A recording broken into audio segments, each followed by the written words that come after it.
Você já se sentiu como um navio à deriva no oceano implacável da vida?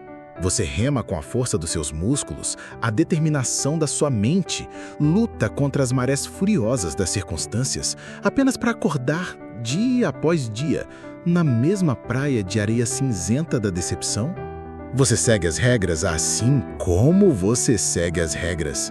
Você acorda cedo, trabalha duro, você é honesto, paga seus impostos, tenta ser uma boa pessoa.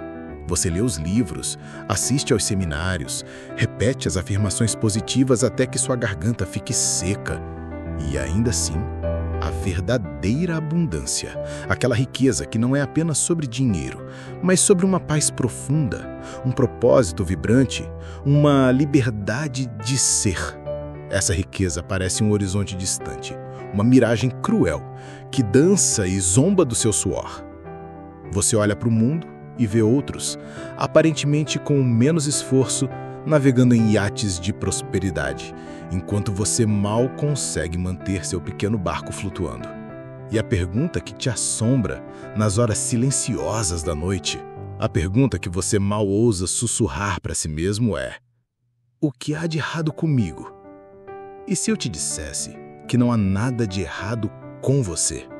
E se eu te dissesse que o problema não é a sua ética de trabalho, sua inteligência ou sua bondade? E se eu te dissesse que o problema é que você aprendeu a plantar no solo errado? E se eu te contasse uma verdade tão fundamental, mas tão radicalmente ignorada, que ela tem o poder de subverter tudo o que você acredita sobre causa e efeito? A verdade é esta: o universo não responde ao seu suor, ele responde à sua consciência. A pobreza não é uma ausência de recursos externos, é uma pobreza de imaginação. A riqueza não é algo que você persegue, é algo que você encarna. Isso te choca? Te ofende? Talvez soe como uma acusação. Bom, deixe que soe. Porque hoje nós não estamos aqui para aplicar um curativo em suas feridas financeiras. Estamos aqui para realizar uma cirurgia na sua percepção. Vamos juntos quebrar os espelhos da ilusão que te mantiveram cativo.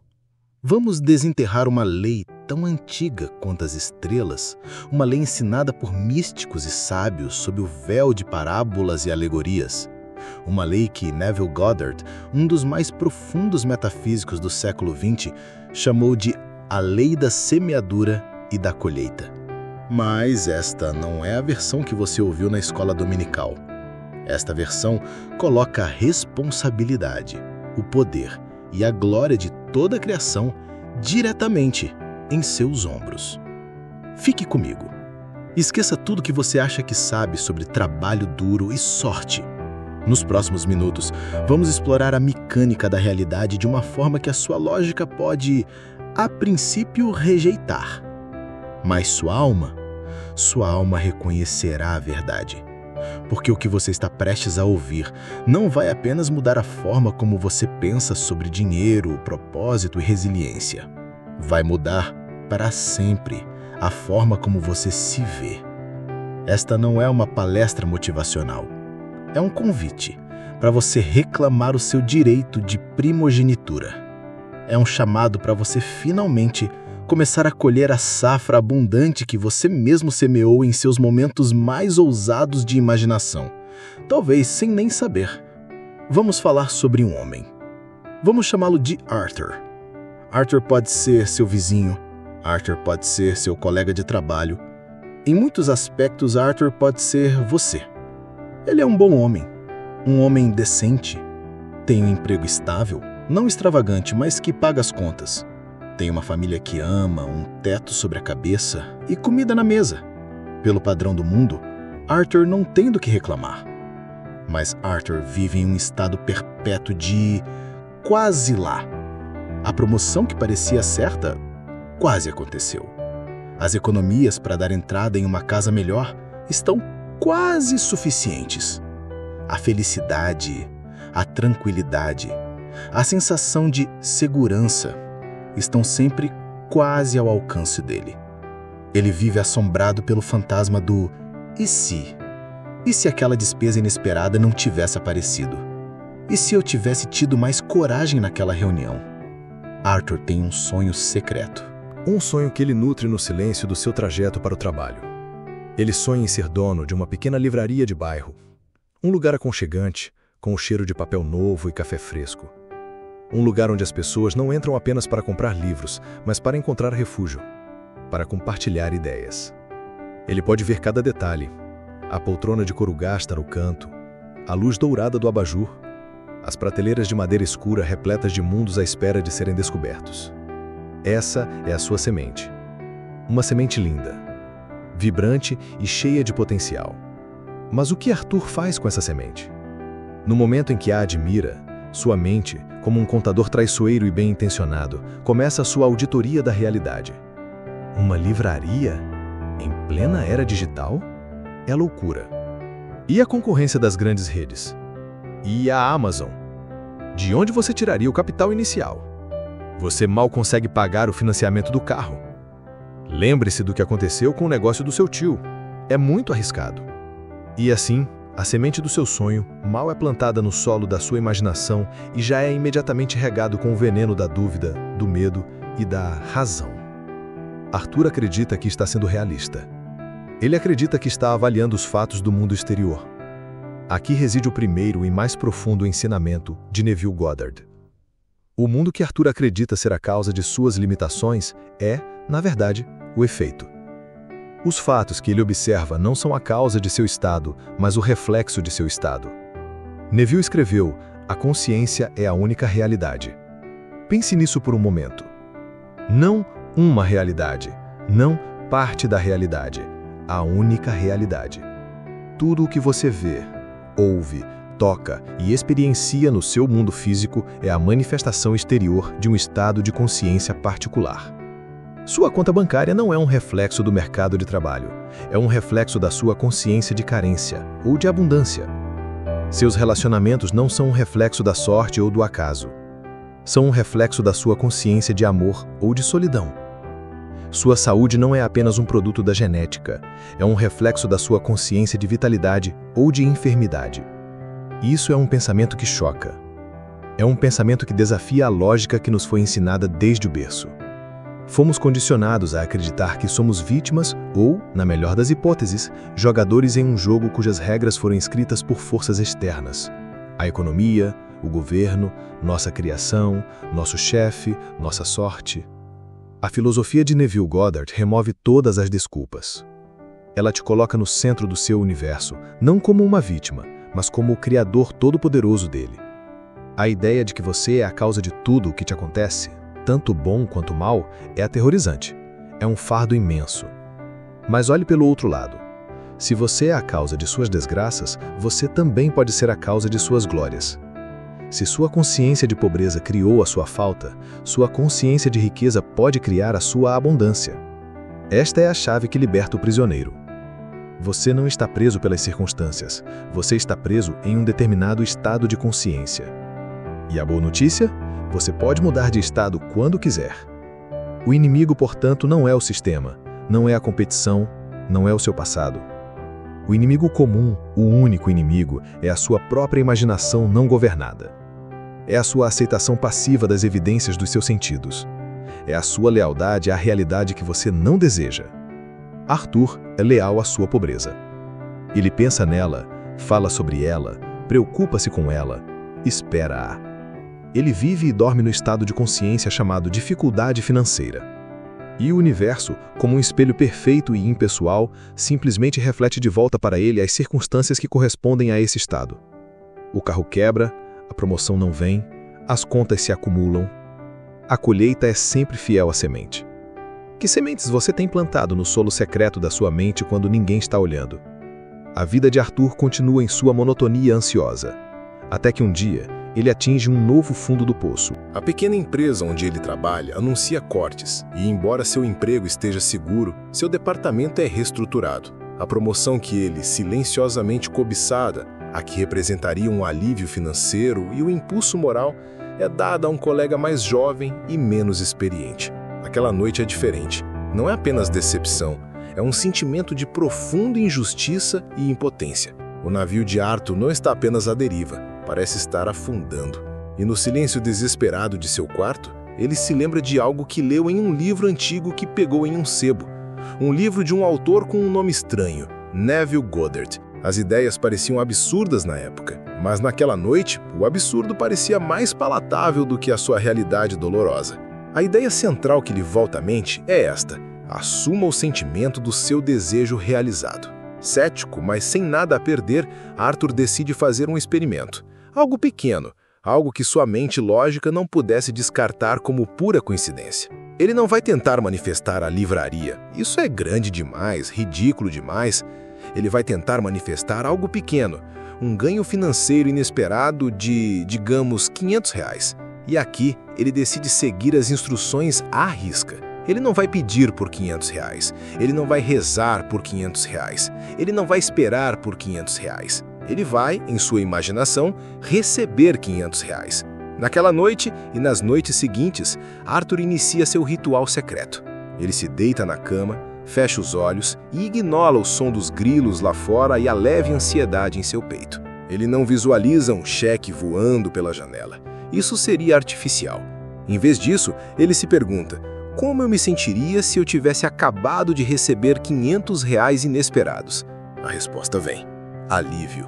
Uma pequena explosão de alegria, leveza. Então, ele começa a construir a cena em sua imaginação, não para vê-la, mas para senti-la. Ele imagina a si mesmo pegando sua carteira. Ele sente o couro familiar em suas mãos.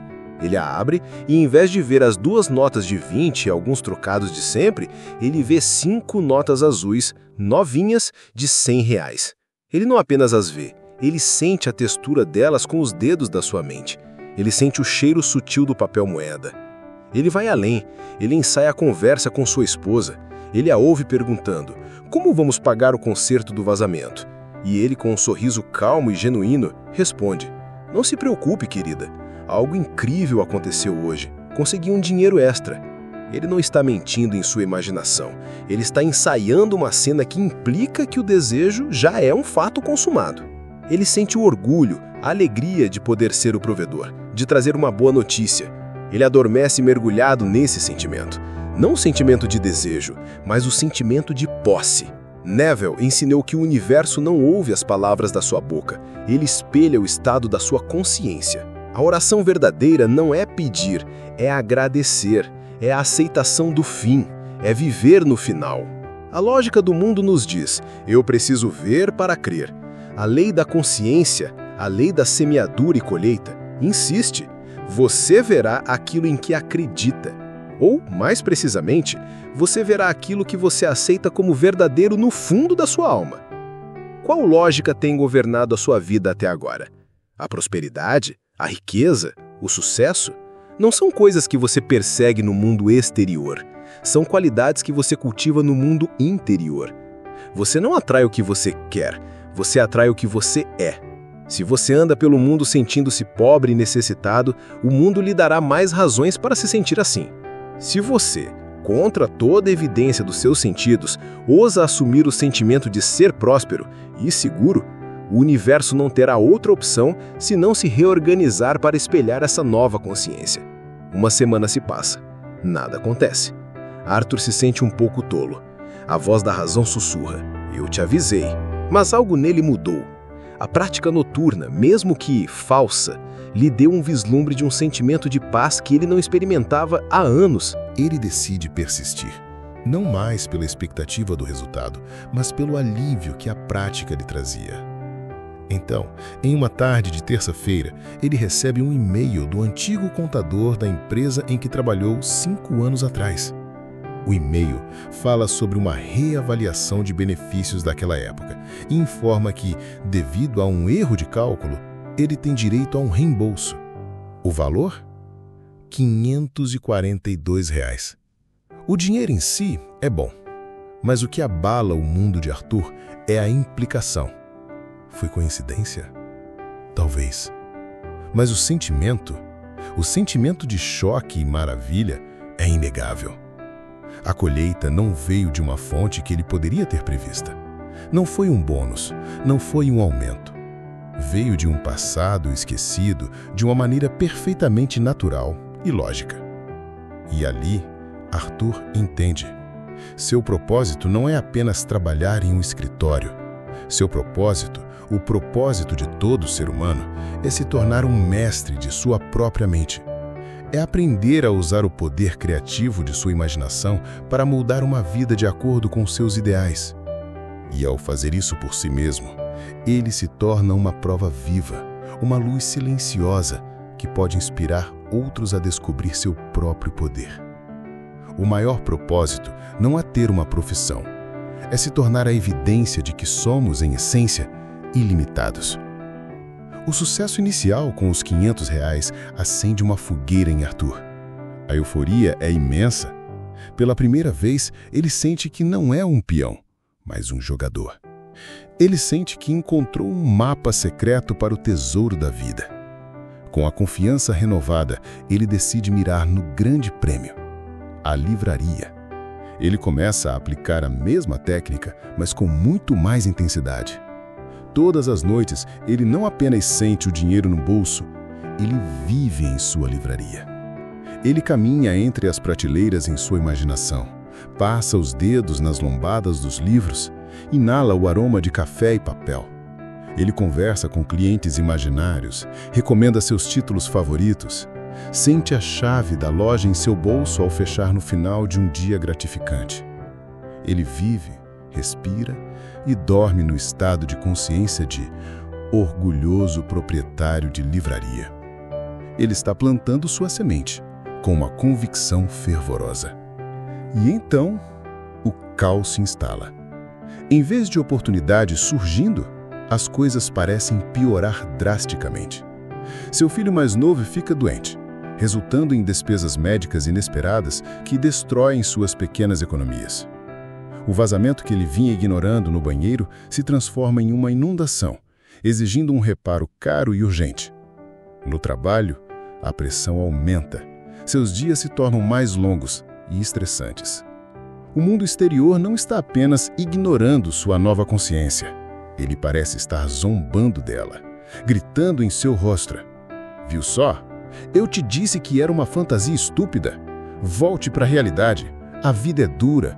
A vida é uma luta." A dúvida que antes era um sussurro, agora é uma tempestade de inverno uivante na sua mente. O medo gelado retorna, envolvendo seu coração. O ceticismo, com seu conforto frio e familiar, o chama de volta. Era mais fácil antes, a mente lhe diz.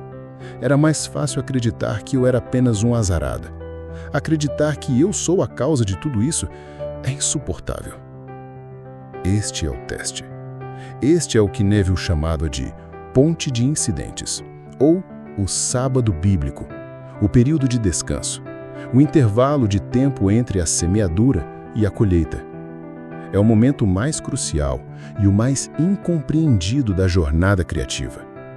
Nós, com nossa mente lógica e linear, esperamos que, após plantar a semente da riqueza, o próximo passo seja encontrar uma mala de dinheiro na rua. Mas a criação não funciona assim. A criação é orgânica, não mecânica. Uma semente, para germinar, precisa primeiro romper a escuridão da terra. Ela empurra para cima contra a resistência do solo. Antes de vir à luz, ela vive na escuridão e na pressão. Você estaria disposto a permanecer fiel à sua visão quando a terra ao seu redor está fria, escura e cheia de resistência? Ou você, como tantos, vai cavar a semente a cada 5 minutos para ver se ela está crescendo, matando-a no processo com sua ansiedade e sua falta de fé? Qualquer um pode ter fé quando as circunstâncias são favoráveis. Qualquer um pode se sentir rico no dia em que recebe um bônus. A verdadeira medida do seu poder criativo, a verdadeira prova da sua resiliência, é a sua capacidade de persistir em sua assunção em face de toda a evidência contrária. É a sua capacidade de ouvir o mundo gritar não e calmamente em seu coração sussurrar sim. Arthur está no meio do seu inverno espiritual. Seus amigos, sua família, sua própria razão, todos formam um coro que tenta puxá-lo de volta para a realidade consensual, para a segurança da descrença. Seja realista, Arthur. Eles dizem com a melhor das intenções. Talvez não seja para ser. E ele quase cede. Ele quase abandona o experimento como uma loucura temporária. A perseverança nesse momento não é um ato de força bruta. Não é cerrar os dentes e lutar. É um ato de rendição. É a decisão consciente de desviar a atenção do caos exterior e retornar teimosamente ao santuário interior da sua imaginação, ao sentimento do desejo já realizado. É confiar na semente. É saber que o inverno não é o fim da história. É uma parte necessária do ciclo. No fundo do poço de sua dúvida, esgotado pela luta contra as aparências, Arthur toma uma decisão. Ele para de lutar. Ele para de verificar os resultados. Ele para de questionar o como e o quando. Ele simplesmente se rende. Ele se lembra do sentimento, não da luta, mas do sentimento original de paz e satisfação de ser o dono da livraria. E ele decide que, independentemente do que aconteça no seu mundo caótico, ele vai habitar nesse sentimento como seu único refúgio. Ele não força mais a imaginação. Ele descansa nela. Ele pratica o que Neville chamou de sábado, um descanso mental, uma fé tranquila de que o que foi feito em imaginação está feito e se manifestará em seu devido tempo. Ele para de reagir ao caos. Quando uma nova conta aparece, ele a reconhece, mas se recusa a entrar em pânico. Interiormente, ele retorna ao seu estado de dono de livraria bem-sucedido, para quem aquela conta seria trivial. Ele se torna um ator, desempenhando o papel externamente de Arthur com problemas, mas sabendo internamente que sua verdadeira identidade é outra. E então, sutilmente, as coisas começam a mudar. A ponte de incidentes, que antes parecia uma série de desastres, começa a revelar seu propósito. O vazamento no banheiro o força a contratar um encanador. O encanador, um homem falante, menciona casualmente que sua esposa está procurando um emprego de meio período em administração. Arthur arquiva a informação sem pensar. A pressão no trabalho se torna tão intensa que Arthur, pela primeira vez na vida, começa a considerar seriamente outras opções. A dor de ficar se torna maior do que o medo de sair. A ponte está o empurrando para fora do seu ninho de conforto desconfortável. O golpe final e a peça mais brilhante da ponte de incidentes vem de um dos desastres.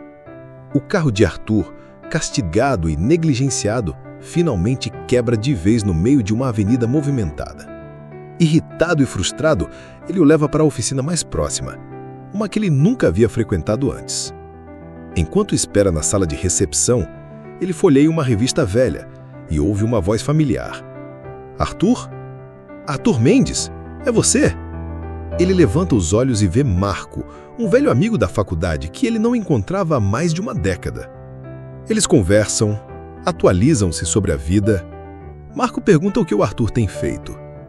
Arthur, por um impulso, em vez de dar a sua resposta padrão e enfadonha, decide falar a verdade de seu coração. Eu trabalho com logística, mas meu verdadeiro sonho, é ter uma livraria. O rosto de Marco se ilumina. Você está me brincando comigo? Arthur fica confuso. Não, por quê? Meu tio, diz Marco. Falando rápido. Meu tio Afonso. Ele é dono daquela livraria antiga na Rua das Flores. Ele está com 75 anos. Suas costas estão o matando. Ele está tentando vender o lugar há 6 meses, mas não quer passar para nenhuma grande rede. Ele quer alguém que ame os livros, que cuide do legado dele. Mas ele é da velha guarda, não sabe anunciar na internet, não sabe como encontrar a pessoa certa. A ponte de incidentes se revela em toda a sua glória engenhosa. O ego de Arthur nunca poderia ter planejado esse caminho. Sua mente lógica nunca poderia ter conectado esses pontos aparentemente aleatórios. Ele queria uma livraria e o universo, respondendo à sua consciência persistente, orquestrou uma série de eventos naturais, incluindo problemas e contratempos, para empurrá-lo diretamente para a porta de seu desejo realizada. A negociação com o tio Afonso é fluida, quase mágica. O preço é justo, mas Arthur não tem o capital. É então que o tio de sua esposa, inspirado pela coragem de Arthur de perseguir seu sonho, oferece um empréstimo pessoal com juros baixos. A esposa do encanador se torna sua administradora de meio período, perfeita e confiável. Cada peça se encaixa. 6 meses depois, Arthur está atrás do balcão de A Toca do Leitor. O cheiro de café e papel novo é exatamente como ele imaginou. A poltrona de couro está no canto. A luz dourada do abajur ilumina os rostos curiosos dos clientes. Ele conseguiu. A colheita chegou. Mas de pé ali, em seu sonho realizado, Arthur entende a verdade mais profunda. A verdadeira colheita não foi a livraria. A livraria é apenas um invólucro, o símbolo. A verdadeira colheita foi a sua própria transformação. Ele não é mais Arthur, o navio à deriva. Ele é Arthur, o capitão de sua alma, o mestre de sua imaginação. Ele não acha que a lei é real, ele sabe. Ele não espera mais pela vida, ele a cria. A verdadeira riqueza não estava na posse da loja, estava no conhecimento de que ele era o poder operante por trás dela. Estava na resiliência que ele descobriu em seu inverno de dúvida. Estava na perseverança de manter sua visão quando o mundo gritava o contrário. Essa é a riqueza que ninguém pode tirar dele. A história de Arthur não é apenas uma história. É um manual, é um espelho. Em qual parte da jornada de Arthur você se encontra neste exato momento? Você está na praia cinzenta da decepção, remando com força, mas sentindo que não sai do lugar? Você está plantando as primeiras e tímidas sementes da crença, fazendo seus experimentos secretos com o poder da sua imaginação? Ou você está, talvez, no meio do seu próprio inverno da dúvida, onde tudo parece estar dando errado e a sua visão parece uma piada cruel? Reconhecer onde você está é o primeiro passo. O segundo passo para mudar a sua colheita, para começar a cultivar o jardim da sua vida com intenção, é se tornar dolorosamente consciente das sementes que você está plantando agora, neste exato minuto. E eu quero te convidar a dar esse passo. Não por mim, mas por você. É um ato simples, mas profundo. Pegue um caderno ou abra as notas do seu celular assim que este áudio terminar e escreva a resposta para esta pergunta. Qual é o sentimento, o estado de consciência que eu mais tenho alimentado em minha mente nos últimos dias? Seja brutalmente honesto. É o sentimento de ansiedade sobre o futuro? É o ressentimento por uma injustiça passada? É o medo da escassez? Ou é, mesmo que por breves momentos, o sentimento de esperança, de gratidão, de confiança? Este simples ato de autoobservação, sem julgamento, é a primeira pá que você usa para revolver o solo da sua mente. É o início da sua verdadeira e consciente semeadura. É o momento em que você para de ser um jardineiro adormecido e começa a desenhar o seu jardim. Se você chegou até aqui, se ouviu cada palavra e sentiu essa história ressoar em algum lugar profundo da sua alma, isso não é um acidente.